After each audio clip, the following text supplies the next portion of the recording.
Justin Baldoni is speaking out in a new podcast episode, but before anyone thinks that it is drama and he's talking about Blake, this was filmed before the legal battle really started between him and Blake Lively. This was filmed last year, but obviously everything that is being talked about in legal battle had already happened at the time of this interview, and he is detailing that he has had a hard year. He struggled with anxiety. We're going to get into what Justin had to say on this podcast before the legal battle really got started.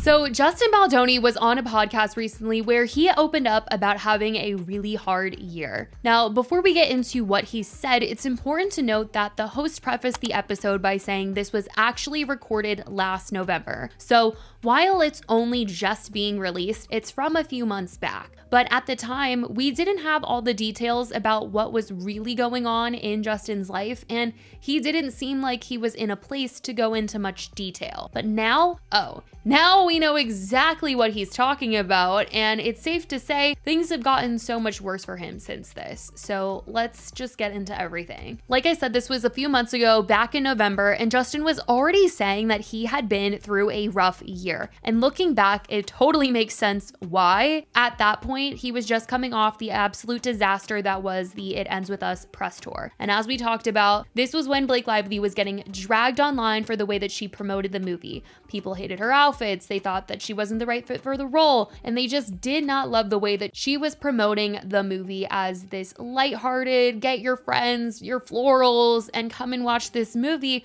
when it was about a serious subject. At the same time, her and Justin were not getting along, and the cast was on Blake's side. Justin was promoting the movie alone, and everyone was wondering online what the heck was going on between them. Now, at the time that Justin recorded the podcast, he had just kind of come off of all of this, and he was saying that it had been a hard year. Now, fast forward just 1 month after they recorded this podcast episode, the drama absolutely exploded into something way bigger.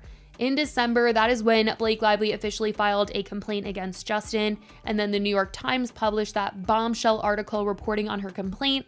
And now in February, there's a total of 6 lawsuits surrounding this entire It Ends With Us situation. In December, Blake filed her federal lawsuit against Justin Baldoni. Also in December, Justin Baldoni filed his libel lawsuit against the New York Times. That same month, Stephanie Jones, Justin's former publicist, filed a defamation lawsuit against Justin. In January, Justin filed a lawsuit against Blake, Ryan Reynolds, and their publicist Leslie Sloan. And then last week, we learned that Jed Wallace, owner of Street Relations, filed a multi-million-dollar suit against Blake Lively in federal court in Texas for mentioning him in her complaint against Justin Baldoni. But before all of this, Justin was already having a hard year. As we know, he dealt with the filming of It Ends With Us and then the release of the film, all while dealing with medical issues as he spent time in the hospital last year as well. And at the time of the interview, he opened up a little bit about what he had sent his team that day that they recorded the podcast, just letting them know that he wasn't okay after everything that happened in the year. This morning, I sent a text message to my best friend, Jamie, and the president of my company, Tara. And I told them that I wasn't in the best place. I told them that I was exhausted, that I haven't given myself time to recover or time to heal. I had a intense year, a lot of material success, and a lot of emotional stress. It was very hard on me and my family. And I wear a lot of hats, and I carry a lot because I love what I do. I love the company I built, the brand that we've built. I love the people that work for us. I love the movies that we make. I love the impact that we have. And yet, sometimes it's easy to, as you said earlier, fall back into our programming.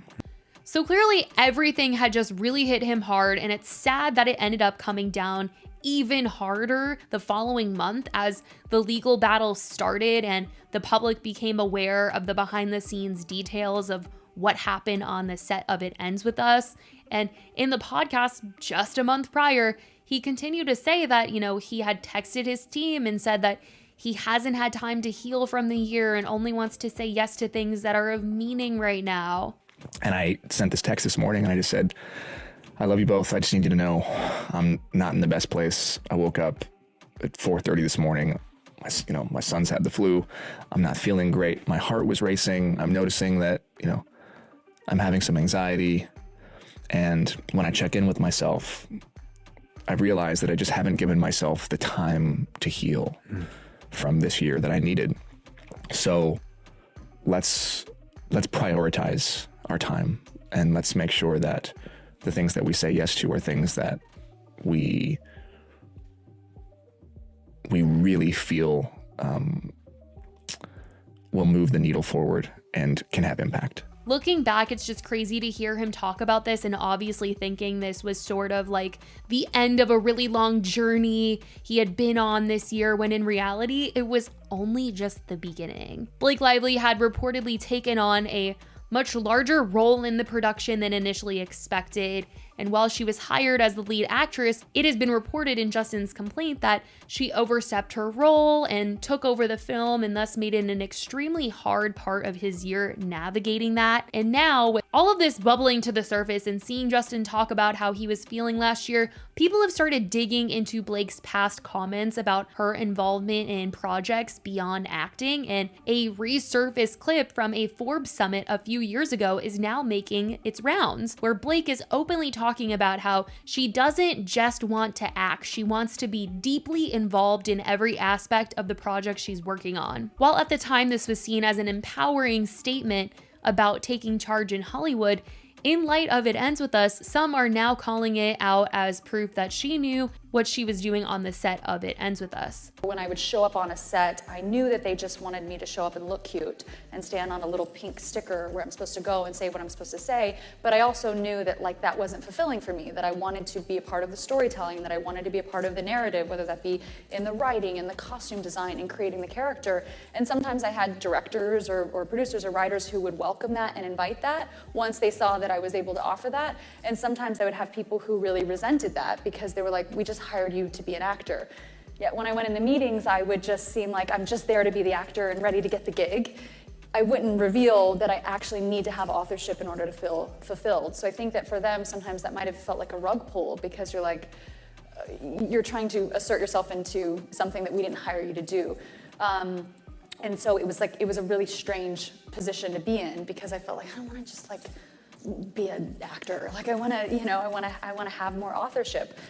It's interesting to hear that back then she was thinking she needed to take a different approach to roles that she was taking on, and that if a director didn't want her to be giving as much input as she wanted to be, it just wasn't going to be a good fit.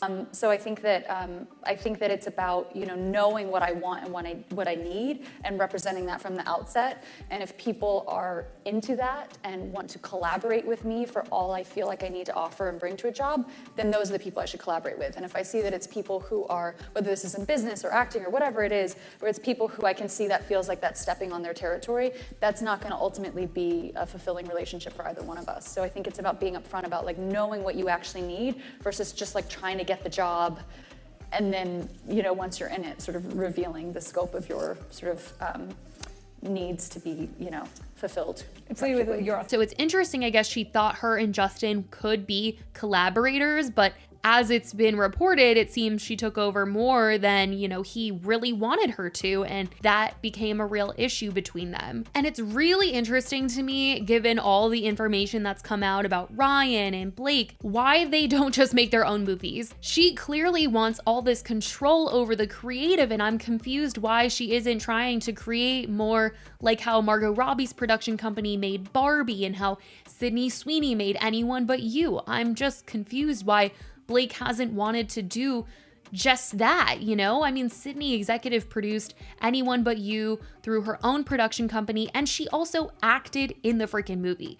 That literally sounds like Blake's dream, and I don't know what I'm missing as to why she hasn't done this. She's been around longer than Sydney Sweeney, and I feel like a lot of people know her name and would want to see this from her, and clearly she wants it, and I don't know why she needed to take over Justin's production company's film instead of trying to acquire her own movie. I don't know. Maybe she just doesn't want to risk her own money, but a studio in my mind would easily back her. Sydney Sweeney was backed by Sony for Anyone But You, and Barbie was backed by Warner Brothers, so What am I missing? I guess it's a little late now for this though, since I don't know how many people will want to support at this time, but I just wonder why it didn't happen before. But let me know if you guys have any thoughts on this when it comes to Blake wanting to be more than an actor, but only seeming to take actor roles, except for the time that she directed a Taylor Swift music video.